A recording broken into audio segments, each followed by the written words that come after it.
You're listening to the Talking Headways Podcast Network. This is Talking Headways, a weekly podcast about sustainable transportation and urban design. I'm Jeff Wood.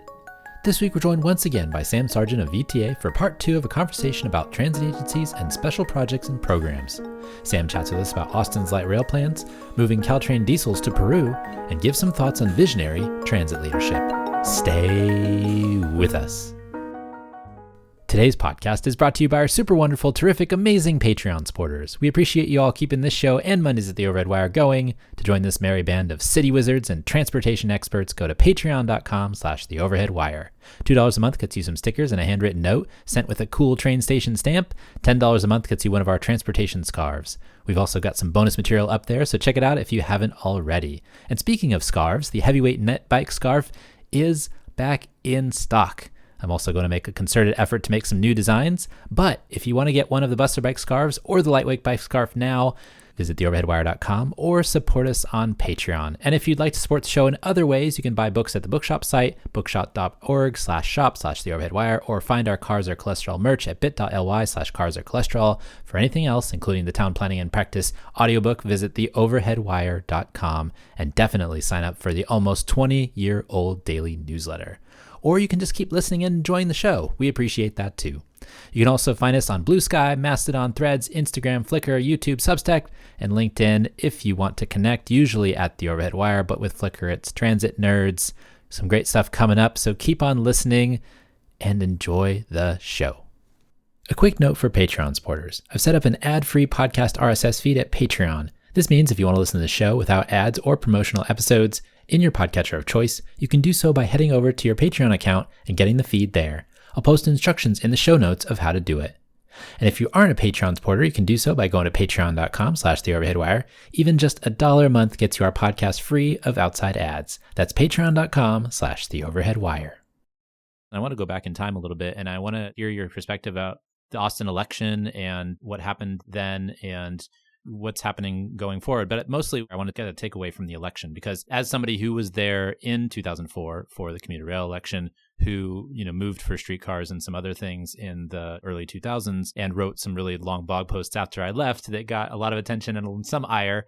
I'm curious about that process, because looking from afar, it looked like a very positive experience and something that I wish would have happened maybe 20 years earlier. Yeah, no, it was to date, and I'm looking forward to more grand adventures in my transit career, but to date, it was definitely the most special thing that I've gotten to be around professionally, and one of the most important things that I've gotten to do even personally, just because of my love for my hometown and my love for transit. But in 2000, there was an alignment that really tracked with the highest ridership bus corridor, and it hit all of the, I think, most obvious, especially if you're starting light rail for the first time in a city like Austin, the most obvious trip generation points. But unfortunately, in that 2000 election, back when there were slightly more folks of maybe a more conservative bent in Travis County, it just barely failed. And then, to your point, there was a successful 2004 election that led to Austin's current commuter rail red line service. 2014, we get to urban rail, where there's a different alignment, which I think personally was very forward thinking. It connects to the airport. It still connects into downtown. It goes through a number of corridors where you have equity priority populations, where you've also got a lot of potential for TOD. And so even though there might have been a blank canvas element of it that caused some people within the electorate to wonder, well, what's in it for me, or I don't get it, I still think it was a very forward-thinking plan, but unfortunately failed. And so I mentioned when I joined Capital Metro in 2015, Linda Watson was our CEO. She was a CFO by background, and she had really stabilized the Cap Metro ship from the recession. And so I think it put us in a position to start looking at what went wrong, not just once, but twice, and how to move forward with a new version of what we were calling Project Connect, and still called Project Connect. And I think once Randy Clarke came in and was our CEO in 2018, he is a true visionary. I think the ship stabilization was exactly what was needed to bring somebody like Randy into Austin, Texas. And it was incredibly exciting. I was able to serve as his deputy chief of staff and then later director of strategy. And later ran the government affairs group at the very end of my time there, but he really looked at the two maps with a very talented team of planners and engineers and project delivery folks and people who understood the federal grants process, which was frankly very new in Austin. To date, at that point, we had two BRT light lines called Metro Rapid, and they were paid for with a little bit of federal, very small starts funding, but it was not a program, a very complex program that community was familiar with. And so we had to bring ourselves up to speed as an agency with our elected partners, with the community, and then pitch this vision to people on a very accelerated timeline. I think some of the thinking at the time was, well, we're probably not going to go back out to voters for a third time on this light rail project until maybe 2022 or 2024. And I think that collectively, our board, leadership of the city, Randy, our team, recognized that there was going to be very high turnout in 2020 and that we had generally the right pieces to put something together.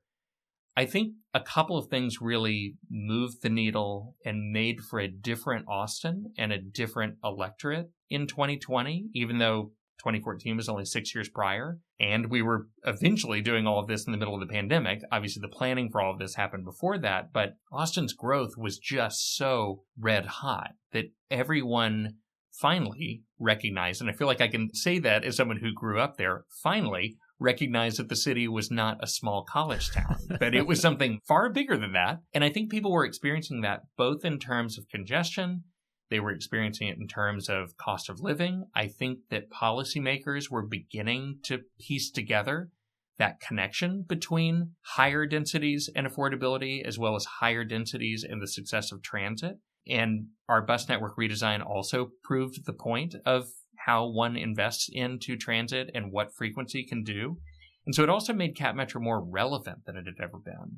And then the last thing that I felt like I picked up on, and I think it's been a net positive of all of the growth in Austin, has been the diversity of people in Austin and the diversity of their backgrounds and the number of people who had either worked in, were from, or had traveled to cities in the United States or internationally where they had real investments in transit. You would often hear from people, and I would see in things like Reddit, newcomers to Austin saying, well, where's the train? And, yes, we had the red line because of the nature of those vehicles. Some people thought it was light rail already, but people just were surprised, I think, that it did not have the level of transit service that even a Dallas had in this big, progressive, forward-thinking town. And so enough people finally said, it's time to make that investment. It's time to admit that we are a large city. And what really won the day is the fact that the Project Connect map was a program of projects. It was, $7.1 billion at the time in phase one, I think $10.2 billion total, but it was essentially both the 2000 and the 2014 lines. It allowed people to look at that map and say, I get what's in it for me, or I get where the connection points are. I also think including the BRT lines expanded out the benefit to people voting for this and thinking, what is Project Connect going to mean for me, for my business, for my kids, for my neighborhood? And then also some really important investments like $300 million in anti-displacement investments is what we called it. And it's a mixture of things like land banking, right to remain, certain types of small business and rental subsidies, and then affordable housing development, which Cap Metro has a very strong team in. And we had success with the Plaza Saltillo redevelopment on the east side of downtown. I think the fact that it was more than a line on a map, we were able to show a vision. And I think we did an incredible job, and maybe that's just me patting us on the back, with storytelling. And ultimately, 57% in favor in a state where you just need 50-50. That was really something else. That was not what our polling told us it was going to be. And I think on election night, we were all holding our breath and hoping for 50% plus one. But it was something more than that. And it was really special. It was really special, the diversity of the people who wound up supporting that vision. Yeah. I wrote my master's thesis at UT about the politics of rail in Austin, and it goes back to the 70s and even the 60s. And it was interesting to see that vote count because of all of the consternation that came from the 2000 election and the loss by, 1,800 votes, 35 or whatever it was. And then going to like a 57% win is huge. And especially after that 2000 election, there were lots of calls to take away CapMetro's money. There was calls to reduce the sales tax. That's kind of happening now in Dallas. But it's really interesting to see that kind of big win happen. And I was really, really happy to see that happen after, being so immersed in it mentally anyways. Obviously, I wasn't there in Austin, but it was such a great feeling, especially that night. And we talked to you that night, That's right. Which was really great. I'm interested, we've heard a lot about Randy Clarke, and obviously he's at WMATA now. I just want to get your feeling about what makes him a little bit more visionary or different than maybe other GMs that are out there. And I don't want to play him against any other GMs, but he seems different in a way that I don't think other folks really understand. He is different, and he's different in really great ways. I think especially in an industry where, the day-to-day of an operation requires you to think at a very granular level, to think at a very tactical level oftentimes. And for so many transit agencies in the United States, they are underfunded.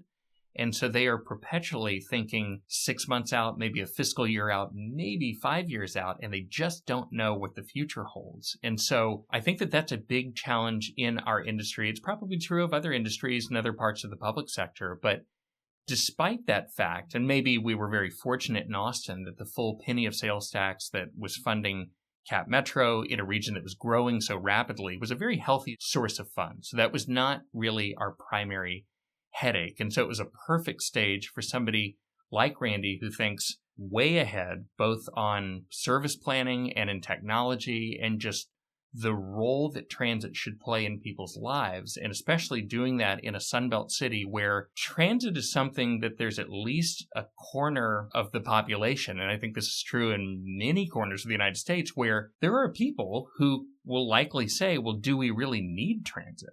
And I think you come from other regions, whether it's on the East Coast, maybe Chicago, maybe here in the Bay Area, where people think of it more like a utility. And that was where Randy came from, having been at the MBTA and then at APTA in Washington, but coming into a place where he would still encounter folks who might say, do we really need this? Or do we really need this investment? And certainly, do we really need rail? But I think that what he is great at doing is telling a story, telling a narrative, having it really appeal to the things that people care the most about as a human being, whatever it might be. I've seen him do that, and I think the best leaders do that on a one-on-one setting, but also being able to capture a room.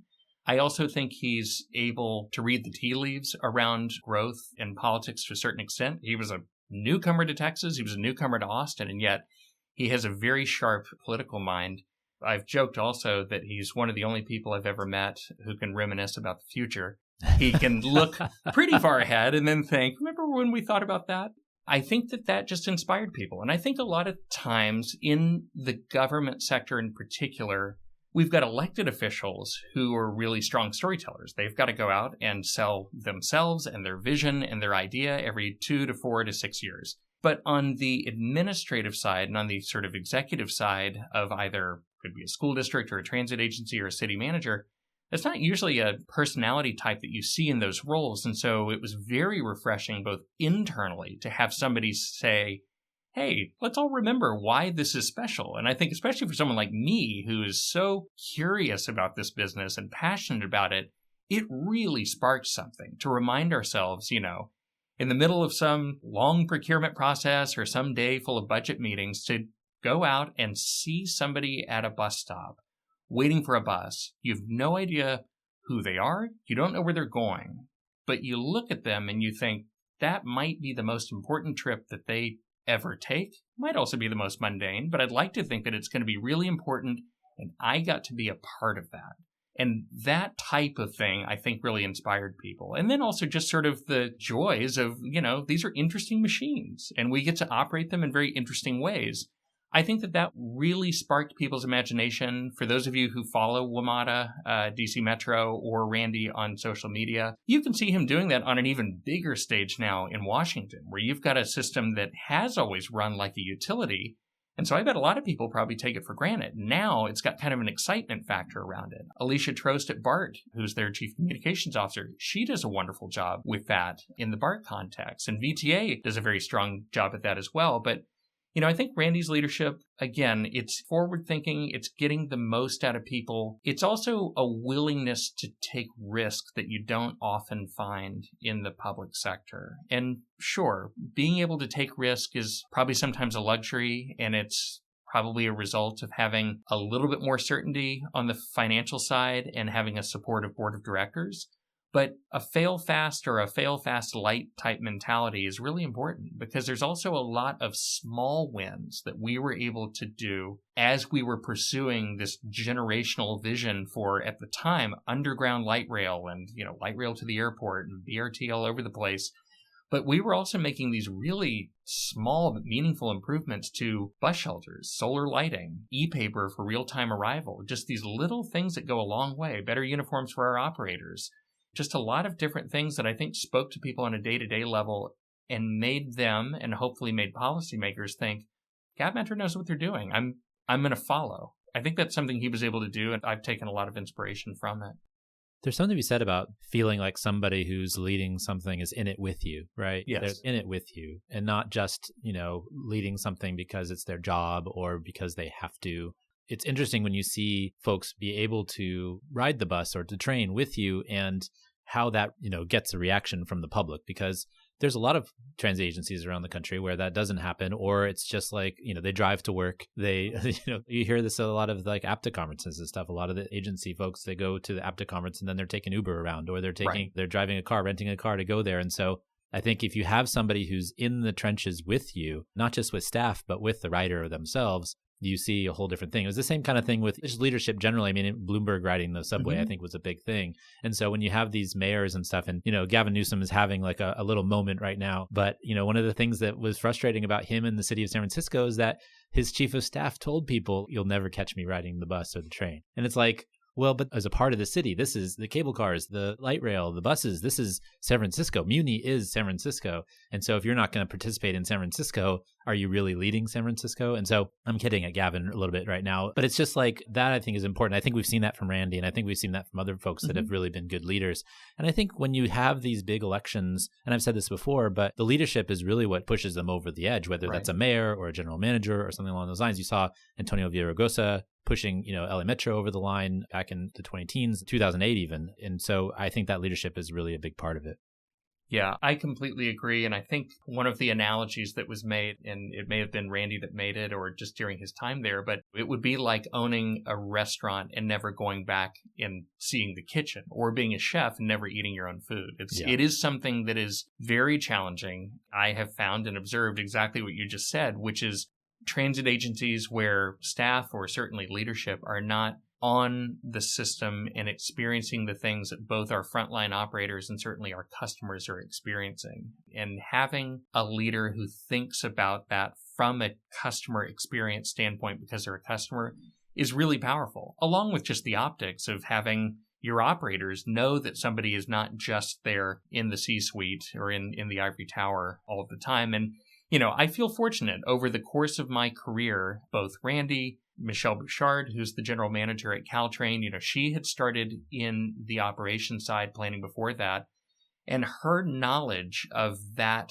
corridor was second to none. And, and her personal relationships with the engineers and with the conductors was the same deal. And I think that made a huge difference. And Carolyn, my boss and our CEO, general manager at VTA, she comes from the project delivery side and has done pretty much every job that exists at VTA over her 20 plus years there, including leading the phase 1 of BART Silicon Valley. And so for an agency that has a very large sort of construction engineering group because of the things that we do, her ability to speak to them as engineers, as project managers, I also think makes a huge difference in terms of leadership. It's not somebody who's, broad but not deep. These are people with real depth, and I think that it makes a big difference. And I think you see that in the most successful agencies. I want to talk about your job titles. What is government affairs specifically? I'm curious what it is you do on a daily basis. What are the things that you're in charge of? What are you working on? Sure. So I started in what I would think of as sort of pure government affairs, and at CapMetra at the time, it was both government affairs and community engagement. So I was out in the system a lot. I was presenting a lot, neighborhood associations, city councils, PTA meetings, whatever it might have been. And it was definitely a good sort of trial by fire to learn transit quickly. Good thing I loved it so much. And then eventually, when I moved into the deputy chief of staff role, when Randy arrived in Austin at Cap Metro, as the name implies, I mean, chief of staff is somebody who's really kind of shepherding the members of the executive team. It's somebody who has sort of an enterprise-wide view of the place, who is spotting risk for the general manager, then helping them seize on opportunities.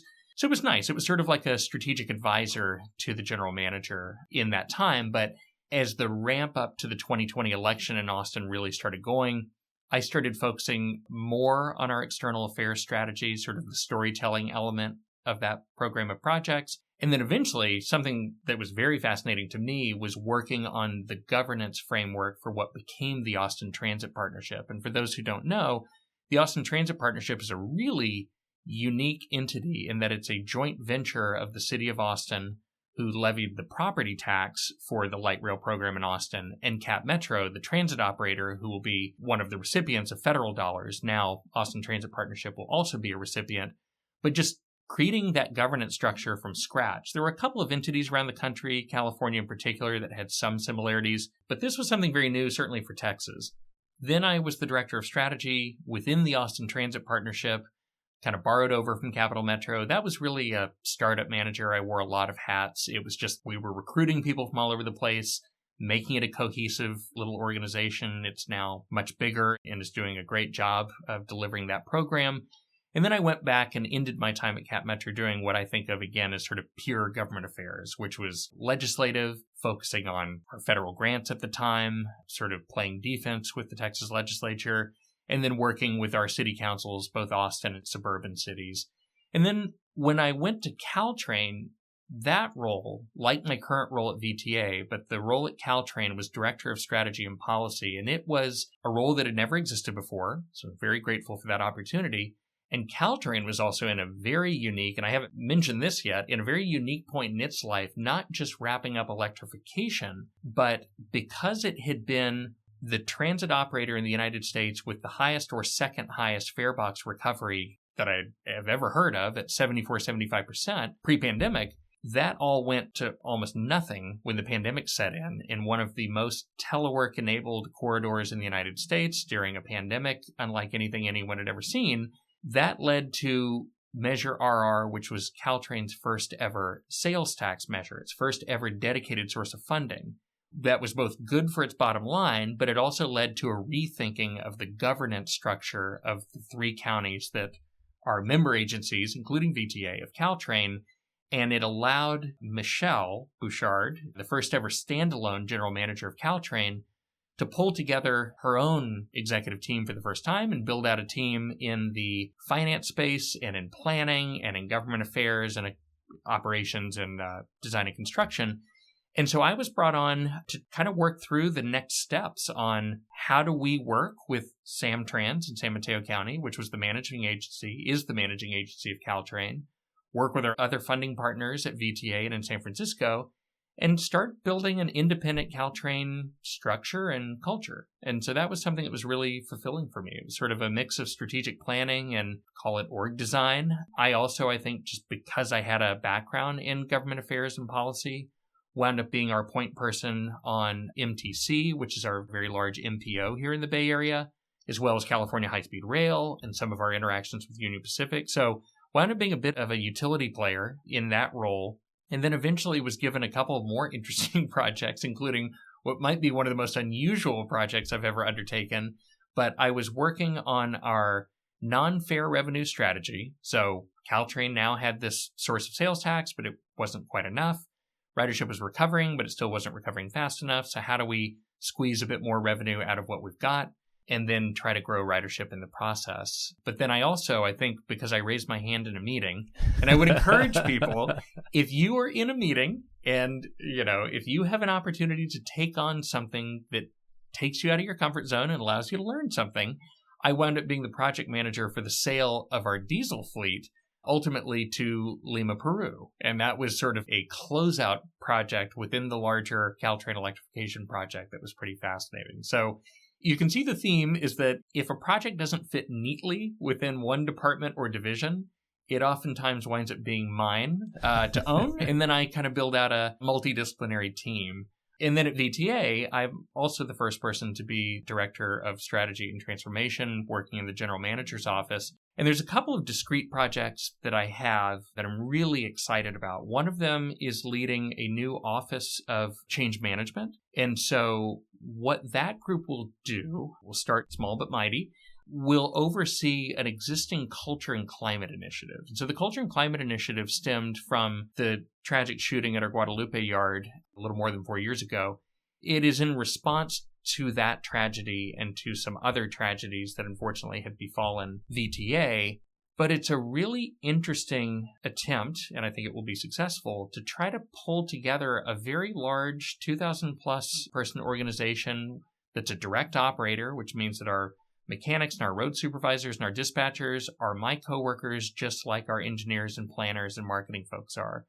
And trying to pull together and make a more cohesive organization where people feel that pride in VTA that we all know is there. VTA has a lot of longevity among its employees, which tells me something is right in its foundation, but there's something more that needs to be done, I think, to make it an employer of choice that we hope that it can be. So that's an internal facing thing that I'm doing. The other part of the Office of Change Management is really going to be focused on, you could kind of dryly call it process improvement or business process improvements, but I think it's an attempt to really lean in a bit more with some of my colleagues in both planning and ops and IT and procurement to lean more into innovation, both innovating in process, maybe harnessing new technologies that haven't been harnessed before. I've taken a lot of inspiration from my friend Joshua Shank when he was running the Office of Extraordinary Innovation under Phil Washington at LA Metro, to find ways to make improvements that people, employees feel like they own, and seeing how that can help with the culture and climate side, but also hopefully really help with the customer experience side. So it's an interesting collection of projects and responsibilities, but it's one I'm really interested in and excited to be moving forward on. I want to hear more about what happened to the diesel units from Caltrain. Of course. Why did the trains go to Peru? So when you're doing a wholesale swap out, essentially, of your fleet on a commuter railroad, this would also be true if an agency were to take 400 buses that were running diesel and overnight go to 400 battery electric, you'd have to figure out something to do with those 400 diesel buses. So that was the conundrum that Caltrain was looking at towards the end of the electrification program. We were beginning to receive these beautiful Stadler electric train sets from Salt Lake City. And pretty quickly, before revenue service began, we had a space problem on our hands. You know, Caltrain is a corridor that's 53 miles of electrified corridor between San Jose and downtown San Francisco. It's of a finite size. There's a finite number of sidings. The maintenance shop in San Jose is only so large. And so pretty quickly, you know, it was not going to be a situation where you could just keep the entire diesel fleet sitting there while you had the whole electric fleet on site and then operating. Because the flip of the switch literally in September of last year was just that. It, you know, one evening people were riding a diesel train to San Jose, and the next morning they were riding an electric train up to San Francisco. And so we knew that we needed to part with 93 1985 built gallery cars. These would be the silver cars that people who have been to the Bay Area would have seen before, and they look very similar to what you might have seen at Metra in Chicago and a couple of other places. And then 20 1985 built diesel locomotives that were, you know, not at the fancier end of the clean diesel spectrum, but had served the railroad very reliably for a long time. We wanted to do this with minimal consultant help. I wanted to have a project that was, you know, had a pretty lean budget and hopefully brought some revenue in the door. Did some market sounding around the country. Had some interest at first from Southern California because they were going to need to increase their fleet at least temporarily for the Olympics. Also had some interest from a couple of other properties around the country that had different reasons, including midlife overhauls of their diesel equipment, why they might need 1985, very well maintained, but 1985 equipment. But eventually some of those leads started kind of not turning into anything. And then our maintenance director, Henry Flores, and I got an email seemingly out of the blue from a company in Pittsburgh that was serving as a broker for the government of Lima, Peru, the mayor in particular, who was looking to start Peru's first commuter rail line, or Greater Lima's first commuter rail line, and he wanted to talk. And we thought, well, we're willing to try anything because I would much rather send it to someone and have these vehicles be ridden on than have them, crushed into a cube or turned into an artificial reef, whatever it would have turned into. Yeah. But, we started talking, and this wound up being about a 1.5 year long process, I believe. And we were talking to their team out of Pennsylvania. And then eventually we started having direct conversations with the mayor of Lima, which was fascinating. And they wanted the entire fleet. And, as somebody who's in the transit business, it's rare that you could part with that much equipment that quickly. And so seemed like a great deal to us. We were able to price them at a level that was good for both the government of Lima, Peru, and would generate some revenue for Caltrain. We had a couple of regulatory hurdles that added to the complexity, including CARB and the Air Quality Management District, because ordinarily these diesels would have needed to have had a hole punched in the engine block and they couldn't have been used again. We were able to get a waiver, and this was another interesting sort of turn in the story, was that we were able to get a waiver, and we had some research help proving out that the emissions reductions of this diesel equipment running down in Lima, Peru, was still very high because they were going to be taking heavy polluting vehicles and buses off the roads down there. And it was a professor at Berkeley and the U.S. State Department helped us a bit with that research. Eventually, we got the waiver. We were able to package up, wound up being 90, I believe, of the gallery cars. 3 of them were not fit to move off property, and then 19 of the locomotives. And they were all put into a deal. There was a signing ceremony with the Secretary of State and the mayor and Michelle Bouchard, the Caltrain general manager. And eventually, towards the end of my time at Caltrain, much of the work was about, how do we move these things down to Lima, Peru? It's not like there's a train track that goes down to Lima. Unfortunately, there's not. And so, there's not a continuous train track, so it was going to have to go by ship. That wound up being very fascinating because there are a finite number of ships that work like a roll-on, roll-off ship for rail equipment. We also looked at a couple of other permutations of how to move these things, many of them very labor-intensive, like removing the trucks or the wheels from underneath the cars, separating it all out, loading it onto a bulk carrier. But ultimately, there was a specialized company out of Houston that was able to bring a ship over from the Netherlands, came to the port of Stockton. And for those listeners who don't realize that there's a port of Stockton, there is a deep water canal, deep enough at least, up to Stockton, where the ship went. Everything was loaded onto, I think, 2 of their ships, and ultimately had about a 2.5-week journey down to Lima, Peru. And there's some great video on YouTube. I'd be happy to share it with you if you wanted to repost it. A couple of Put it in the show notes. Yeah, a couple of great drone operators got out to Stockton and got some great shots of both the loading process, watching it go through the North Bay, heading towards the Golden Gate, and then eventually a lot of very excited folks down in Lima who got shots of it being unloaded, and then the first trains moving to the maintenance facility there in Lima. I'll have to check in with my friends in the mayor's office in Lima to see when they think the start of revenue service will be. But I'm just excited that not only was there some revenue generated for Caltrain, and credit to the Caltrain team who closed out the project after I had left, but also the fact that these extremely well-maintained vehicles, considering that they were 40 years old, are going to be used to move people again and to take people off the road and hopefully to inspire a new generation of transit customers down there.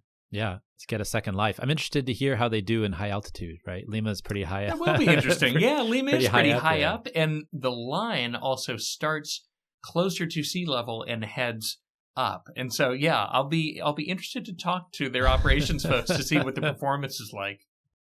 Well, there is a benefit there, but then there's also a benefit along the Caltrain line, because after electrification service started, you saw those emissions reductions, the diesel particulates and stuff, like 80-90% or something like that. It was huge, and especially in places where you had idling diesels, whether it was at our maintenance shop in San Jose, Diridon Station in San Jose, and then certainly 4th and King, which is the terminus in San Francisco. Huge emissions reductions, including emissions reductions for the engineers. You can just imagine if that's your workspace, and a much cleaner experience for our customers as well. So it's pretty incredible. You didn't get rid of the caboose and the Christmas. No, the Christmas train lives. There were 3 pieces of equipment that remained. A couple of them were damaged. I think one of them is part of the Christmas train. The flatbed and the caboose that Santa rides on remains. And so I'm certain. Can you pull those with EMUs? That's a good question. I'll have to ask our chief operating officer over at Caltrain.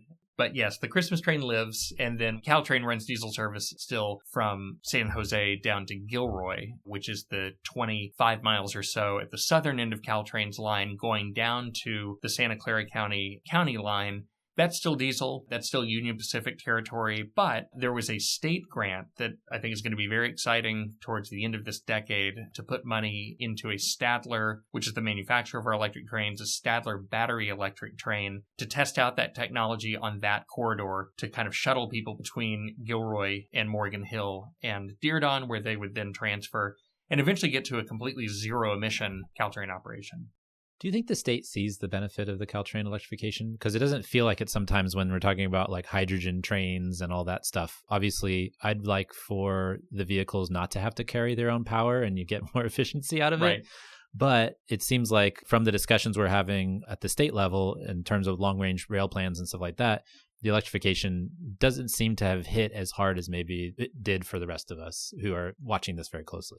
Yeah, I think that people like Governor Newsom, who were certainly around this project from sort of dream to funding to finally operations, I believe that he and a lot of people in Sacramento understand that benefit and understand what that project means. But at the same time, I think this is natural, whether it's in the Bay Area or anywhere else. You know, there's going to be a lot of hesitancy when you've got a project, even with that level of benefit, where the capital costs separate from the vehicle are that high. I mean, 52 miles worth of overhead catenary is very expensive. I mean, that was a huge part of the expense of the entire project was doing that. And I think that people are hopeful that maybe there will be a day when you can have zero emissions transit vehicle, especially rail and especially commuter inner city, where you don't also have to build all of that infrastructure overhead. Yeah. So I appreciate that the state is looking forward in Northern California, it feels like, at battery technology, and in Southern California with hydrogen. The H2 Stadler vehicle is down in San Bernardino, being used, I believe, on the Aero service that connects Redlands to San Bernardino and into Metrolink's commuter rail operation. But you're right. It would be great if they didn't have to carry their own power like that. But I do hope maybe as a little bit more time passes that people around the country and around the world see the Caltrain electrification project as being an inspiration. I mean, the fact that overhead wire and a complete electrification of that main line was accomplished while still running a diesel 104 train service underneath is kind of nothing short of a miracle. I mean, the fact that they didn't have to shut down that entire corridor for the duration or large durations of that project hopefully will mean that those who currently have diesel operations say, well, it is doable. So long as they can find the funding, it's definitely doable. Yeah. I'm curious about the Caltrain electrification benefits, not just from the electrification, but the ridership. I mean, you mentioned it in passing before, but I don't think we touched on the numbers. And I think it's very impressive to see the ridership increases, but also the travel time reductions. I mean, that's a huge part of it too. And what kind of drives that ridership increase? Yeah, it's enormous. And it's pretty amazing that the 104 train schedule that was operating for diesel, there's a 104 train schedule for electrification. But even though it's running the same number of trains per day, the acceleration-deceleration benefits of those vehicles mean that there's a lot more frequent service to a lot more stations. For those who used to ride Caltrain during the diesel era, you know, you might be lucky enough to be at a Baby Bullet station, which had the most limited stops and the fastest travel time, or one of the limited stop stations, which was good service and certainly faster than local. But now there's a much more simplified schedule that allows more cities to have more frequent service than they did before. And then the end-to-end time from San Jose into San Francisco has been cut down enormously, getting under an hour, which was a big goal. And anyone who's tried to drive the 101 for that distance, certainly during peak periods, that's a huge time savings. And I think for somebody who's moved from a gasoline car to an electric car, I mean, the acceleration-deceleration is pretty obvious. The same thing works on a train. And so, the time savings have been huge. The one place where there was an increase in actual trains per service day is on the weekends. And so weekend service on Caltrain used to be hourly, so it was 32 trains Saturdays and Sundays. It's now 64, so they've doubled service, so there's 30-minute headways. I believe, at least in the spring, they were at something like 120 or 130% of pre-pandemic on the weekends. Still at about 50 or 55% on weekdays, but that's still an enormous improvement over when I first joined in the summer of 2022, where ridership recovery was still sitting in the 20% range. And so they are certainly heading in the right direction on ridership. I think that they're now at about 43% $1,000 average weekday, which is solid considering that it was in the teens as recently as 3 years ago.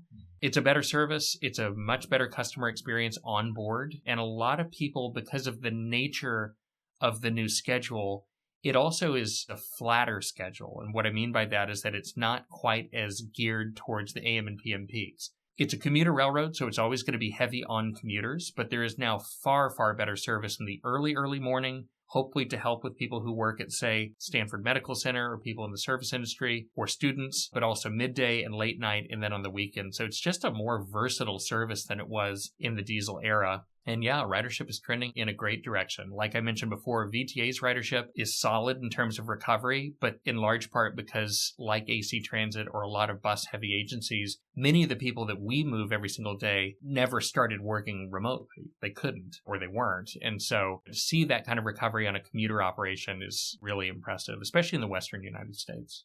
Are we going to see frequencies go to 5-10 minutes anytime soon, or we have to wait for a bit? I know that my friends at Caltrain are working on an update to the service vision, which is sort of the North Star for future investment and future planning. And yeah, there is certainly a goal to get to much lower frequencies, funding permitting, both on the capital side, because at certain points you'll need more passing points, you'll probably need more grade separations, but also additional vehicles and additional operating dollars. Running electrified service compared to diesel is quite expensive, even though the benefits are well worth it.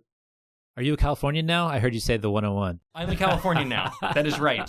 I have the driver's license with a bear and a little gold miner to prove it. I love it. Well, where can folks find you if you wish to be found? I'm active on LinkedIn. I'm active on Instagram. I office out of San Jose, but I tend to bounce around quite a bit. One of the nice things about my job, both at Caltrain and still at VTA, which I'm very grateful for, is that I do get to interact a lot with our other transit operators in the region, but also nationally. I do stay very active in American Planning Association and in APTA happenings and Impact up in Portland. I'll be up there. I'm going to be moderating a panel, actually, that I'm very excited about. See you there. Yeah. Check me out there or connect with me on LinkedIn, Sam Sargent, Director of Strategy at VTA. Awesome. And where can folks find out more about VTA? Just go to vta.org or check out any one of our social media accounts, whether it be Instagram, where I think we've got a fantastic team putting that content together, or on X or on Facebook. But vta.org, definitely check it out, because I think, whether it's in California or nationally, VTA is kind of a quiet power in a lot of ways. And I think that it does really special things, and it does a lot of different things that may not be as flashy, but are still very important. And when you click on our projects tab on that website, look at the scale and the renderings and everything around the BART Silicon Valley project, also our visionary network, and just a whole host of other initiatives, including BikePed, that I think is really exciting. Awesome. Well, Sam, thanks for joining us. Thanks for having me back. This was wonderful. And thanks for joining us. The Talking Headways podcast is a project of the Overhead Wire and appears first at Streetsblog USA. Thanks to our generous Patreon supporters who support this show and Mondays at the Overhead Wire. You can support the show as always by going to patreon.com/theoverheadwire. Sign up for our almost 20-year-old newsletter as well by visiting theoverheadwire.com, or check out the show notes for merch or other opportunities to connect. Follow along using your podcatcher of choice, but if you can't find it there, you can always find it at its original home at usa.streetsblog.org. We'll see you next time at Talking Headways. Hey everybody. Thanks for listening this far, past the credits. If you're here, I just want to say thank you to all of our generous Patreon supporters, especially those in our $10 Dallas tier and above. I just want to share their names, first names only, of course. But I figured this is long overdue that I let folks know that their support is much appreciative. Obviously, all the tiers are very appreciative, but this group has gone above and beyond over the years, and I really appreciate that. Andrew, Ben, Derek, Gabrielle, Glenn, Greg, James, Jeremy, Jim, Joseph, Catherine, Mao, Marcus, Matthew, Mike, Nicholas, Oliver, Steve, Abraham, Abby, Ed, and Matthew. We really appreciate you, and just can't say enough about how much the support from you all and everybody else on Patreon has really helped us out. So I just wanted to say a quick thank you to everybody, and yeah, so we'll see you next time.